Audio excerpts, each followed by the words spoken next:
পত্রিকা আমরা থানাতে একটা লিখিত কমপ্লেন দিতে এসেছি। আমার ওয়ার্ডে দেখা যাইতেছে শপিং কমপ্লেক্স, তারপরে থানা এই শ্মশানঘাটের এদিকে, তারপরে বিভিন্ন জায়গাতে ড্রাগসের কারবারি বাড়ছে, নেওয়ার সংখ্যা বাড়ছে। এই কারণে আমরা এখানে লিখিত দিতে আইছি, যাতে করে সেটা এই কারণে দেখা যাইতেছে বিভিন্ন জায়গাতে চুরি হইতেছে।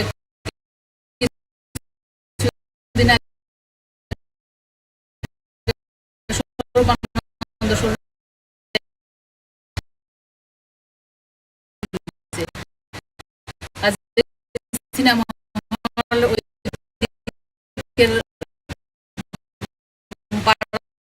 ওইদিকের মানুষের আশঙ্কা যে হারে ড্রাগস নেওয়ার সংখ্যা বাড়তেছে, ড্রাগস কারবারিরা বাড়তেছে, সেই সঙ্গে সবাই ধারণা যে যারা ড্রাগস নেয় তারাই চুরির সঙ্গে জড়িত, তারাই পয়সা করার লেগা, ড্রাগস নেওয়ার লেগা, যাতে টাকার না হয়, তারা চুরি করতে যায়। এই কারণে সবাই আশঙ্কা যে যদি তারারে আইনিভাবে কোনো ব্যবস্থা না নেওয়া হয় তাহলে দিন দিন চুরির সংখ্যার ব্যাপার সবাই ভীত আছে। এই কারণে আমরা আজকে থানাতে আয়া লিখিতভাবে কমপ্লেন জানিয়ে গেছি, যাতে করে এই যারা ড্রাগস ব্যবসার সঙ্গে যুক্ত, ড্রাগস নিতে আছে, তার ক্ষেত্রে আইনিভাবে ব্যবস্থা নেওয়া হয়।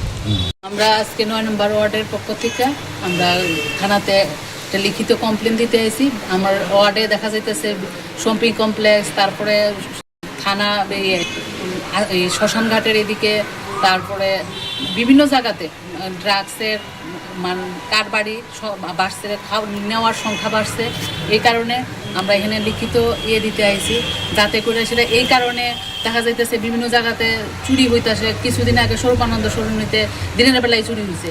আর যে সিনেমা হল ওইদিকের পাড়ার ওইদিকের মানুষের আশঙ্কা যে হারে ড্রাগস নেওয়ার সংখ্যা বাড়তেছে, ড্রাগস কারবারি